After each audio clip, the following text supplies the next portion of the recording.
Welcome to the Deep Dive. Today, we're embarking on a journey into a really remarkable corner of the globe, Australia. It's a place that manages to be both a continent and a country.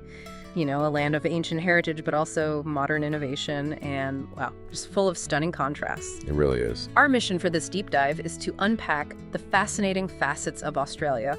We'll look at everything from its immense geography and diverse climates, to its vibrant culture, its economic strengths, and also some of the significant challenges it faces. Yeah. And this whole exploration, it's based on a comprehensive overview of the country that was provided for us, giving us a specific lens to view it through today. And it's quite the canvas to work with, isn't it? Huh. Australia isn't just, a destination you visit. It's this dynamic entity. So we're going to pull out the key threads from those sources, really help you understand the layers, the history, nature, modern society, and maybe most importantly, why it all matters. Okay, let's unpack this then. Australia really does have this unique geographical identity. It's a country and a continent, Exactly. sitting right there in the southern hemisphere, kind of nestled between the Pacific and Indian Oceans. But what does that sheer scale, that immensity, actually mean in practice? Well, what's fascinating here is its size. It's the sixth largest country in the world by total area. We're talking about 7.7 million square kilometers, roughly. Wow, okay. And to give you some perspective on that, it's bigger than India. It's slightly smaller than the continental U.S. Right. And get this, it's an astonishing 32 times larger than the United Kingdom. 32 times. That's just Oh, yeah. staggering. And yet, despite this huge landmass, Australia has a relatively small population, only around 26 million people. That's right. And most of them live right along the coast. It feels like quite a paradox, doesn't it? What does that concentration mean for the country? It creates a really unique dynamic. I mean, those coastal areas are where you find all the major cities, and each one has its own distinct feel. Okay. Sydney, for example, is the largest city. It's a global financial hub. Melbourne's known more for its arts, culture, universities. Right, very different vibes. Totally. Then you've got Brisbane, Perth, Adelaide, and of course the capital, Canberra. So this concentration means development, infrastructure, it's all heavily focused on these coastal strips. While the vast interior, the outback, remains really sparsely populated. And that shapes everything, from resource management to cultural identity. And this huge geographical scale doesn't just affect where people live, it also dramatically shapes something else fundamental. Yeah. Climate. It's incredibly diverse. Oh, absolutely. It's not like some countries where you get 4 distinct seasons everywhere. In Australia, it seems to depend heavily on where you actually are. Precisely. You really see two main seasonal patterns going on. Down south, where most people live, you do get those 4 distinct seasons we're familiar with. Summer, December to February. Right. Autumn, March to May. Winter, June to August. And spring, September to November. Pretty standard. But as you head north, especially up around Darwin or parts of Queensland, the climate just shifts completely. You basically get 2 main seasons there. Just 2. Yeah, a hot and rainy wet season, and then a warm and dry season, much more tropical. That range from tropical north to the dry center and the temperate south, it must support an incredible variety of life. It does. You've got rainforests, deserts, even snowy mountains, apparently. It's quite remarkable how much variation fits onto one continent. It really is. So, with these unique natural features, it's maybe not surprising Australia often ranks highly in global quality of life indexes. But beyond the beautiful scenery, what really adds to that allure of down under, here's where it gets really interesting. Well, the sources definitely point to things like excellent education, quality healthcare, clean environments, and a pretty good work-life balance, generally speaking. Okay. But what truly sets it apart, I think, is that stunning natural environment itself. You mentioned some of the Great Barrier Reef, Uluru, or Ayers Rock. Iconic places. Totally iconic. And the vast outback, those beautiful beaches, lush rainforests, national parks. And then there's the wildlife. Ah, yes, the unique wildlife. Kangaroos, koalas, wombats, platypuses. I mean, these are species you genuinely won't find anywhere else naturally. Right. These aren't just, nice things to look at. They're integral to the national identity and a huge part of the economy through tourism. Definitely. And beyond that natural draw, Australia also has a strong, stable economy. What are the main engines driving that? How does that connect back to the quality of life? Yeah, the economy is quite diverse. Key industries include huge mining operations. We're talking major exports of iron ore, coal, gold, natural gas, that's a big one. Still very resource-rich then. Very much so. But agriculture is also massive. Beef, wheat, wool, wine are major exports. Critically, though, we're seeing huge growth in service sectors. Ah, okay. Like what? Education and tourism are massive. They attract millions of international students and travelers every year. Plus, you've got growing banking, finance, and tech industries. So a mix. Exactly. That economic breadth gives it resilience and definitely contributes to those high living standards we talked about. And speaking of resilience, what about the social side? What stands out about Australia's social fabric? Well, one of its defining features is its incredible diversity. The sources highlight Australia as one of the most multicultural countries globally. Really? Yeah, you have people from literally all over the world contributing to society. Over 200 languages spoken. Wow. And this rich mix of cultures isn't just a statistic, you know.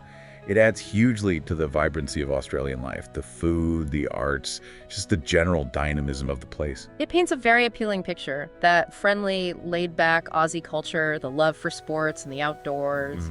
But like everywhere, Australia faces challenges too. What's the other side of the coin? Especially maybe when it comes to climate. You're right, it's not all sunshine and beaches. Australia is, unfortunately, really prone to significant climate-related issues. Like the bushfires we hear about. Exactly. It's highly susceptible to bushfires, but also droughts and floods.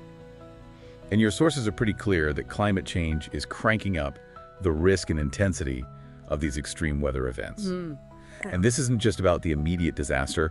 It poses huge long-term challenges for things like farming, water security, infrastructure. That makes sense. And then there's just the basic fact of Australia's geography.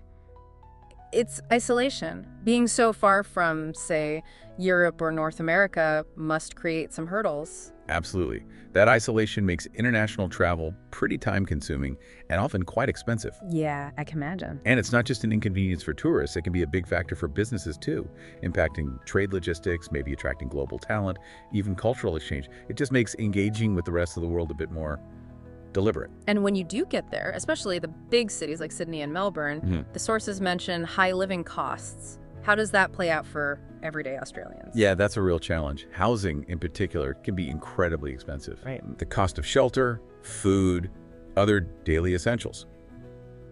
It can put a significant financial strain on people, especially younger generations or those on lower incomes. It fuels a lot of debate about affordability and urban planning.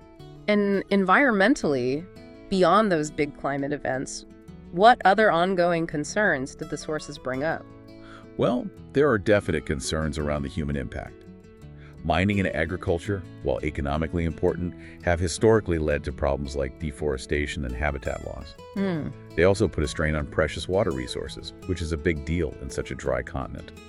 And of course, there's the constant, critical worry over protecting the Great Barrier Reef. Such a vital ecosystem. Absolutely. It's a global natural wonder, facing serious threats from climate change, pollution, and other human activity. It's a constant balancing act, that tension between economic development and environmental protection. We also need to touch on the sensitive topic of Indigenous issues, presenting it impartially as the sources do. The materials note that despite some progress, Indigenous Australians still face significant inequality in areas like health, education, and employment. That's correct. The history of colonization and the treatment of Aboriginal and Torres Strait Islander peoples is described as an ongoing national conversation within Australia. Right, and understanding that history and its ongoing impacts is crucial to understanding the country today based on the information we reviewed. Exactly. It's presented as an important part of the picture. So how does this diverse, vast, and sometimes paradoxical nation actually run? How is it governed? It's a constitutional monarchy with a parliamentary democracy. So what does this all mean? Yeah, it sounds a bit complicated, but basically it means that while the King of the United Kingdom, currently, King Charles III is the symbolic head of state, Okay. represented by a Governor-General down in Australia, the actual day-to-day running of the country is done by the Prime Minister and the elected Parliament. So the real power lies with the elected officials. Precisely. The legislative and executive power rests with them. It reflects a very strong democratic tradition. And that system is broken down into 3 levels of government, which I find quite interesting. You have the federal government, Yep, handling the big national stuff, defense, immigration, money, trade. then the state and territory governments, 6 states, 2 territories, each handling things like schools, transport, health within their borders. That's right. And finally, local governments, city or town councils looking after things like waste collection, local roads, parks. How does that multi-level system work for such a huge country? Well, it's designed specifically to manage that vastness and the different needs across regions. Decentralizing allows for more tailored approaches, Education needs might be different in New South Wales versus Western Australia. Makes sense. And it's all underpinned by Australia's long-standing democracy. And one unique feature is compulsory voting for citizens 18 and over. Oh, right. Everyone has to vote. Yeah, that's quite unusual globally, and it definitely impacts political engagement and who gets represented. Now let's pivot to the economic currents. What really drives and sustains Australia's highly developed modern economy? You mentioned its strong links to global trade. Yeah, the economy is really robust, still largely powered by its natural resource wealth. Mining, as we touched on, iron ore, coal, gold, natural gas, coals. Those are huge exports, a real cornerstone. Still foundational, then. Absolutely. Agriculture, too. Beef, wheat, wool, wine plays a massive role in exports. But a key trend highlighted in the sources is the growing importance of services. Right, you mentioned education and tourism. Exactly. They're now major service exports, bringing in lots of international students and travelers. This shows a strategic shift supported by expanding banking, finance, and tech sectors, too. It's diversifying. So it sounds like Australia's managed to broaden its base beyond just resources. How reliant is it on trade overall, and who are its main partners? Oh, its dependence on trade is very pronounced, especially with countries in the Asia-Pacific region. China is its largest trading partner by far. Which must have significant economic and political implications. Definitely does. But other key partners include Japan, South Korea, India, the US, and the UK. So while China is dominant, there is a reasonably diversified portfolio of trading partners, which helps buffer things a bit. Okay. And looking ahead, Australia is also putting significant investment into things like renewable energy, science, and innovation. Planning for the future. Yeah, it reflects a strategy to build a more sustainable and competitive economy for the long term, responding to global shifts and environmental needs. So as we wrap up our deep dive here, Australia really does emerge as this land of, well, profound contrasts. You've got vast deserts right alongside lush forests, an ancient indigenous culture that continues to thrive within a very modern nation, peaceful beaches next to these powerful, bustling economies. It really is a study in contrast, and this raises an important question for you, the listener, to consider. Yeah. It's a nation that offers a really high quality of life, a stable government, Yeah. but it's also constantly navigating these significant ongoing challenges, climate change, rising costs, and those crucial, complex, and evolving conversations around Indigenous rights and reconciliation. These dialogues are absolutely vital to understanding its identity and where it's headed. Indeed. So as you ponder Australia after hearing all this, maybe consider what it truly means for a country to balance that immense natural beauty and its economic power with these profound societal and environmental responsibilities. Yeah. How do these ongoing conversations and complex challenges not just shape Australia's identity on the global stage, but how do they redefine what resilience and evolution even look like in the 21st century? Something to think about.